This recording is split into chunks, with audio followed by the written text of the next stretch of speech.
विश्वं विष्णुर्वषट्कारो भूतभव्य भवत्प्रभुः भूतकृद्भूतभृद्भावो भूतात्मा भूतभावनः भूतात्मा परमात्मा च मुक्तानां परमा गतिः अव्ययः पुरुषः साक्षी क्षेत्रज्ञोऽक्षर एव च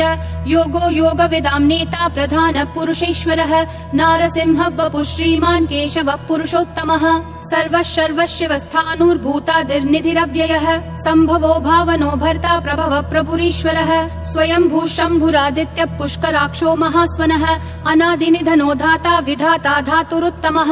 अप्रमेयो ऋषिकेशः पद्मनाभो प्रभुः विश्वकर्मा मनुस्त्वष्टा स्थविष्ठस्थविरो ध्रुवः अग्राह्यः शाश्वतः कृष्णो लोहिताक्ष प्रतर्दनः प्रभुतस्त्रिककुब्धाम पवित्रं मङ्गलं परम् ईशानः प्राणद प्राणो ज्येष्ठः श्रेष्ठः प्रजापतिः हिरण्यगर्भो भूगर्भो माधवो मधुसूदनः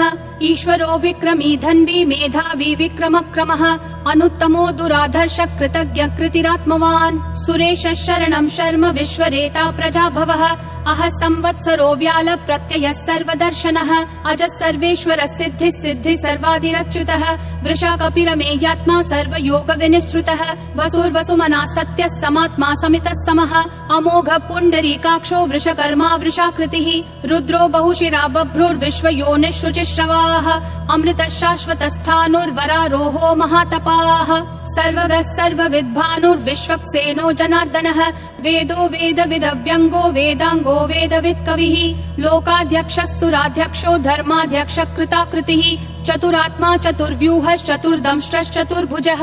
ब्राजिष्णुर्भोजनं भोक्ता सहिष्णुर्जगदादिजः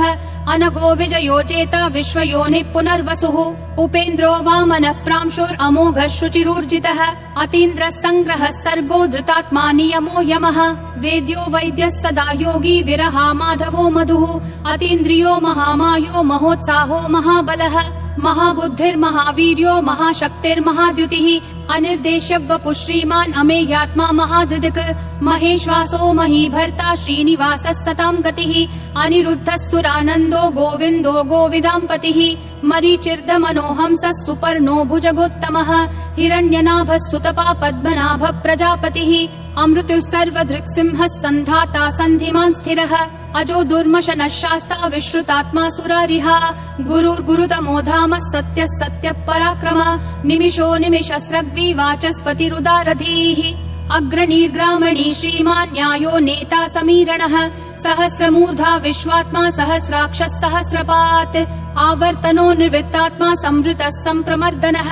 अहः संवर्तको वह्निरनिलो धरणीधरः सुप्रसाद प्रसन्नात्मा विश्वधृग् विश्वभृग् विभुः सत्कर्ता सत्कृतः साधुर्जह्नुर्नारायणो नरः असंख्येयो प्रमेयात्मा विशिष्टः शिष्टकृच्छुचिः सिद्धार्थः सिद्ध संकल्पः सिद्धिः सिद्धि साधनः वृषाही वृषभो विष्णुर्वृषपर्वा वृषोदरः वर्धनो वर्धमानश्च विविक्तः श्रुतिसागरः सुभुजो दुर्धरो वाग्मी महेन्द्रो वसुदो वसुः नैकरूपो बृहद्रूपः शिपिविष्ट प्रकाशनः ओजस्तेजोद्युतिधर प्रकाशात्मा प्रतापनः ऋद्धस्पष्टाक्षरो मन्त्र चन्द्रांशूर्भास्करद्युतिः अमृतांशूद्भवो भानुः शशबिन्दुः सुरेश्वरः औषधं जगतस्तेतु सत्यधर्म पराक्रमः भूतभव्य भवन्नाथ पवनः पावनो नलः कामः कामकृत्कान्तः कामः कामप्रद प्रभुः युगादिकृत् युगावर्तो नैकमायो महाशनः अदृश्यो व्यक्तरूपश्च सहस्रजिदनन्तजित् इष्टो विशिष्ट शिष्टेश्च शिखण्डी नहुषो वृषः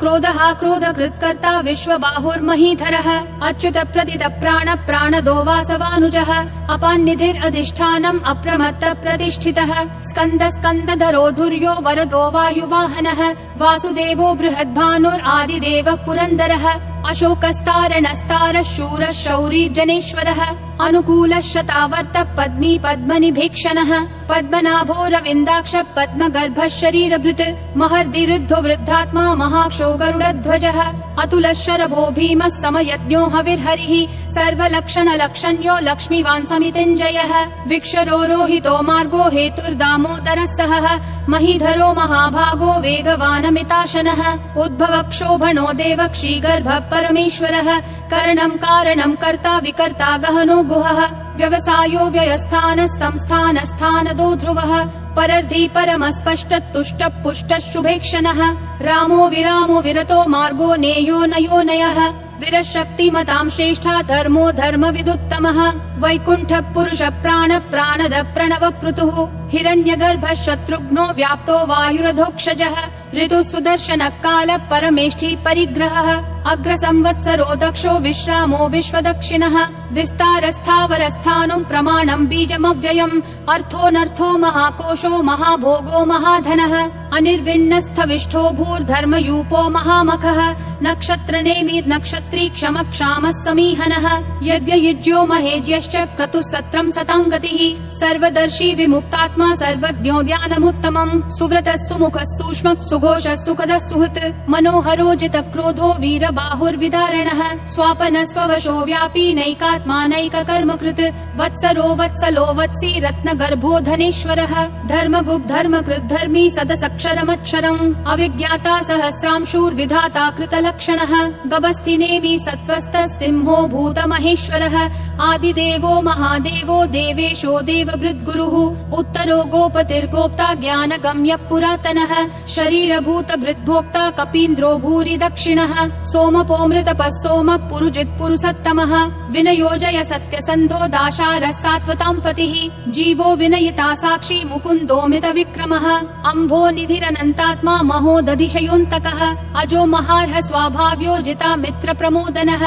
आनन्दो नन्दनो नन्दः सत्यधर्मात्रिविक्रमः महर्षि कपिलाचार्य कृतज्ञो मेदिनीपतिः त्रिपदस्त्रिदशाध्यक्षो महाशृङ्ग कृतान्तकृत् महावराहो गोविन्दः सुषेणः कनकाङ्गदी गुह्यो गभीरो गहनो गुप्तश्चक्र गदाधरः वेधास्वाङ्गोजित कृष्णो दृढसङ्कर्षणोच्युतः वरुणो वारुणो वृक्ष पुष्कराक्षो महामनाः भगवान् भगहानन्दी वनमाली हलायुधः आदित्यो ज्योतिरादित्यः सहिष्णुर्गतिसत्तमः सुधन्वाखण्ड परशुर्दारुणो द्रविणप्रदः दिवस्पृक् सर्वदृग्व्यासो वाचस्पतिरयोन्निजः त्रिसामासामगः सामन्निर्वाणम् भेषजम् भिषक् सन्न्यासकृच्छमः शान्तो निष्ठा शान्ति परायणम् शुभाङ्गः शान्तिदिसृष्टा कुमुदः कुवलेशयः गोहितो गोपतिर्गोप्ता वृषभाक्षो वृषप्रियः अनिवर्ति निवृत्तात्मा संक्षेप्ता क्षेमकृच्छिवः श्रीवत्सवक्षा श्रीवास श्रीपति श्रीमतां वरः श्रीधर श्रीश श्रीनिवास श्रीनिधि श्रीविभावनः श्रीधर श्रीकर श्रेय श्रीमान् लोकत्रयाश्रयः स्वक्ष स्वङ्गः शतानन्दो नन्दिर्ज्योतिर्गणेश्वरः विजितात्मा विधेयात्मा संकीर्तिश्छिन्न संशयः उदीर्णः सर्वतः चक्षुर् अनीशः शाश्वतः स्थिरः भूषयो भूषणो भूतिर्विशोकः शोकनाशनः अर्चिष्मान् अर्चितः कुम्भो विशुद्धात्मा विशोधनः अनिरुद्धो प्रतिरथ प्रद्युम्नोमित विक्रमः कालनेमी निहावीरः शौरी शूरजनेश्वरः त्रिलोकात्मा त्रिलोकेश केशवः केशिहा हरिः कामदेवः कामपालः कामी कान्तकृतागमः अनिर्देश्य वपुर्विष्णु वीरो नन्तो धनञ्जयः ब्रह्मण्यो ब्रह्मकृत् ब्रह्म ब्रह्म ब्रह्म विवर्धनः ब्रह्मवृद् ब्राह्मणो ब्रह्मी ब्रह्मज्ञो ब्राह्मण प्रियः महाक्रमो महाकर्मा महातेजा महोरगः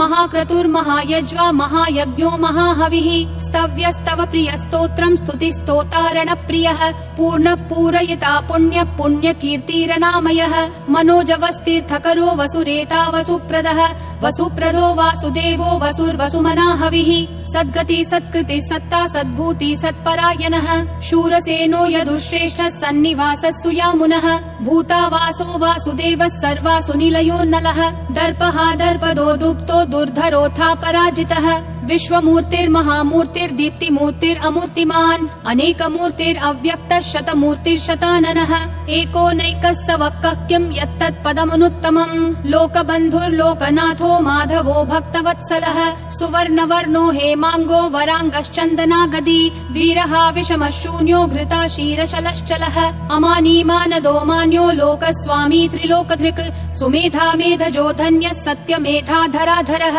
तेजो वृषोद्युतिधरः सर्वशस्त्रभृतांवरः प्रग्रहो निग्रहो व्यग्रो नैकशृङ्गो गदाग्रजः चतुर्मूर्तिश्चतुर्बाहुश्चतुर्व्यूहश्चतुर्गतिः चतुरात्मा चतुर्भावश्चतुर्वेद विदेकपात् समावर्तो निर्वित्तात्मा दुर्जयो दुरतिक्रमः दुर्लभो दुर्गमो दुर्गो दुरावासो दुरारिहा शुभांगो लोकसारङ्गः सुतन्तुस्तन्तुवर्धनः इन्द्रकर्मा महाकर्मा कृतकर्मा कृतागमः उद्भवः सुन्दरः सुन्दो रत्ननाभः सुलोचनः अर्को वाजस्सनः शृङ्गी जयन्तः सर्वविजयी सुवर्णबिन्दुरक्षोभ्यः सर्ववागीश्वरेश्वरः महाहृदो महाकर्तो महाभूतो महानिधिः कुमुदः कुन्दरः कुन्दः पर्जन्यः पावनो निलः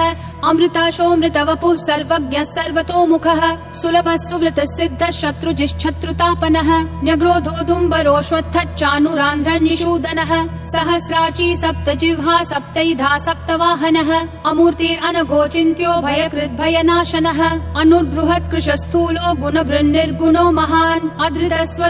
स्वास्य प्राग्वंशो वंशवर्धनः भारभृत्कथितो योगी योगिशः सर्वकामदः आश्रमः श्रमणः श्रामः सुपर्णो वायुवाहनः धनुर्धरो धनुर्वेदो दण्डो दमयिता दमः अपराजितः सर्वसहो नियता नियमो यमः सत्त्ववान् सात्विकः सत्यः सत्यधर्मपरायणः अभिप्राय प्रियार्होर्ह प्रियकृत् प्रीतिवर्धनः विहाय सगतिर्ज्योतिर्सुरुचिर्हुतभुग्विभुः रविर्विरोचनः सूर्यः सविता रविलोचनः अनन्तो हुतभुग्भोक्ता सुखदो नैकजोग्रजः अनिर्विन्नः सदा मर्षि लोकाधिष्ठानमद्भुतः सनातनतमः कपिलः कपिरव्ययः स्वस्तिदः स्वस्तिकृत् स्वस्ति स्वस्ति भुक् स्वस्ति दक्षिणः अरौद्र कुण्डली चक्री विक्रम यूर्जित शासनः शब्दातिगः शब्दसः शिशिरः शर्वरीकरः अक्रूरपेशलो दक्षो दक्षिणक्षमिनाम्बरः विद्वत्तमो वीतभयः पुण्यश्रवण कीर्तनः उत्तारणो दुष्कृतिः पुण्यो दुःस्वप्ननाशनः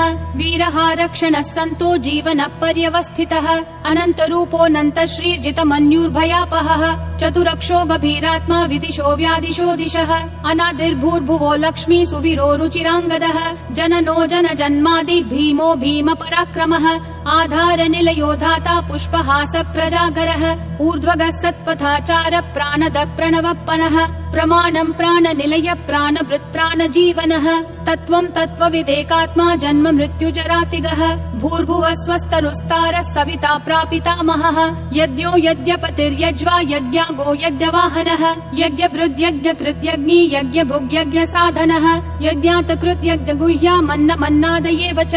आत्मयोनिः स्वयं जातो वैखानः सामगायनः देवकी नन्दनः सृष्टा क्षितीशः पापनाशनः शङ्खबृन्नन्दकी चक्री शाङ्गधन्वा गदाधरः रथाङ्गपाणिरक्षोभ्यः सर्वप्रहरणायुध ॐ नमः इति वनमाली गदीशाङ्गी शङ्खी चक्री च नन्दकी श्रीमन्नारायणो विष्णुर्वासुदेवोऽभिरक्षतु वनमाली गदीशाङ्गी शङ्खी चक्री च नन्दकी श्रीमन्नारायणो विष्णुर्वासुदेवोऽभिरक्षतु वनमाली गदीशाङ्गी शङ्खी चक्री च नन्दकी श्रीमन्नारायणो विष्णुर्वासुदेवोऽभिरक्षतु वासुदेवोऽभिरक्षतु ॐ नमः इतीदं कीर्तनीयस्य केशवस्य महात्मनः नाम्नां सहस्रं दिव्यानाम् अशेषेण प्रकीर्तितम् य इदं शृणुयान् नित्यं यश्चापि परिकीर्तयेत् न शुभं प्राप्नुयात् किञ्चित् सोमुत्रेह च मानवः वेदान्तगो ब्राह्मणः स्यात् क्षत्रियो विजयी भवेत् वैश्यो धनसमृद्धः स्यात् शूद्रः सुखमवाप्नुयात् धर्मार्थी प्राप्नुयात् धर्मम् अर्थार्थी चार्थमाप्नुयात् कामानवाप्नुयात् कामी प्रजार्थी चाप्नुयात् प्रजाम् भक्तिमान् यः सदोत्थाय शुचि सद्गतमानसः सहस्रं वासुदेवस्य नाम्नामेतत् प्रकीर्तये यशः प्राप्नोति विपुलं याति प्राधान्यमेव च अचलां श्रियमाप्नोति श्रेय प्राप्नोत्यनुत्तमम् न भयं क्वचिदाप्नोति वीर्यं तेजश्च विन्दति भवत्यरोगो द्युतिमान् बलरूपगुणान्वितः रोगातो मुच्यते रोगात् बद्धो मुच्येत बन्धनात् भयान् मुच्येत भीतस्थो मुच्येतापन्न आपदः दुर्गान्यतितरत्याशु पुरुषः पुरुषोत्तमम् स्तुवन्नाम सहस्रेण नित्यं भक्ति समन्वितः वासुदेवाश्रयो मर्त्यो वासुदेवपरायणः सर्वपापविशुद्धात्मा याति ब्रह्म सनातनम् न वासुदेव भक्तानामशुभं विद्यते क्वचित् जन्म मृत्यु जरा व्याधि भयं नैवोपजायते इमं स्तवमधीयानः श्रद्धा भक्ति समन्वितः युज्येतात्मसुखः शान्ति श्रीधृति स्मृतिकीर्तिभिः न क्रोधो न च मात्सर्यं न लोभो नाशुभामतिः भवन्ति कृतपुण्यानाम् भक्तानाम् पुरुषोत्तमे द्यौस चन्द्रार्कनक्षत्राखम् दिशो भूर्महो दधिः वासुदेवस्य वीर्येण विदतानि महात्मनः ससुरासुर गन्धर्वम् स यक्षोरगराक्षसम् जगद्वशे वर्ततेदम् कृष्णस्य सचराचरम् इन्द्रियाणि मनोबुद्धिः सत्त्वम् तेजो बलम् धृतिः वासुदेवात्मकन्याहुः क्षेत्रम् क्षेत्रज्ञ एव च सर्वागमानामाचार प्रथमम् परिकल्पते आचार प्रभवो धर्मो धर्मस्य प्रभुरच्युतः ऋषयः पितरो देवा महाभूतानि धातवः जङ्गमाजङ्गमम् चेदम् जगन्नारायणोद्भवम् योगो ज्ञानम् तथा साङ्ख्यम् विद्या शिल्पादिकर्म च वेदाः शास्त्राणि विज्ञानम् एतत् सर्वम् जनार्दनात् एको विष्णुर्महद्भूतम् पृथक् भूतान्यनेकशः त्रीन् व्याप्य भूतात्मा भुङ्क्ते विश्वभुगव्ययः इमम् स्तवम् भगवतो विष्णोर्व्यासेन कीर्तितम् पठेद्य इच्छेत् पुरुषः श्रेयः प्राप्तुम् सुखानि च विश्वेश्वरमजम् देवम् जगतः प्रभुमव्ययम् भजन्ति ये पुष्कराक्षम् न ते यान्ति पराभवम् ॐ नम इति अर्जुनोवाच पद्मपत्र विशालाक्षः पद्मनाभः सुरोत्तम भक्तानामनुरक्तानाम् त्राता भव जनार्दन श्रीभगवानुवाच यो माम् नाम सहस्रेण स्तोतुमिच्छति पाण्डव सोऽहमेकेन श्लोकेन स्तुत एव न संशय ॐ नम इति व्यासोवाच वासनाद्वासुदेवस्य वासितम् भुवनत्रयम् सर्वभूतनिवासोऽसि वासुदेव नमोऽस्तुते श्रीवासुदेव नमोऽस्तु ॐ नम इति पार्वत्योवाच केनोपायेन लघुना विष्णोर्नाम सहस्रकम् पठ्यते पण्डितेर्नित्यम् श्रोतुमिच्छाम्यहम् प्रभो ईश्वरोवाच श्रीराम राम रामेति रमे रामे मनोरमे सहस्रनाम तत्तुल्यम् राम नाम वरानने श्रीराम राम रामेति रमे रामे मनोरमे सहस्रनाम तत्तुल्यम् राम नाम वरानने श्रीराम राम रामेति रमे रामे मनोरमे सहस्रनाम तत्तुल्यम् राम नाम वरानने श्रीराम नाम वरानन ॐ नम इति ब्रह्म उवाच नमोऽस्त्वनन्ताय सहस्रमूर्तये सहस्रपादाक्षि शिरोरुबाहवे सहस्रनाम्ने पुरुषाय शाश्वते सहस्रकोटियुगधारिणे नमः सहस्रकोटियुगधारिण ॐ नम इति सञ्जय उवाच यत्र योगेश्वरः कृष्णो यत्र पार्थो धनुर्धरः तत्र श्रीर्विजयो भूतिर्ध्रुवा नीतिर्मतिर्मम श्रीभगवानुवाच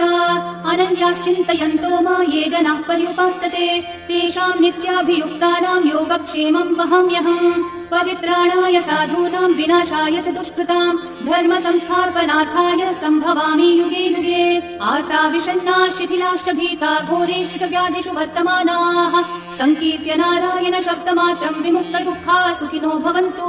कायेन वाचा मनसैन्द्रियैर्वा बुद्ध्यात्मना वा प्रकृते स्वभावात् करोमि यद्यत् सकलम् परस्मै नारायणायेति समर्पयामि। श्री विष्णु सहस्रनाम स्तोत्रम् सम्पूर्णम्।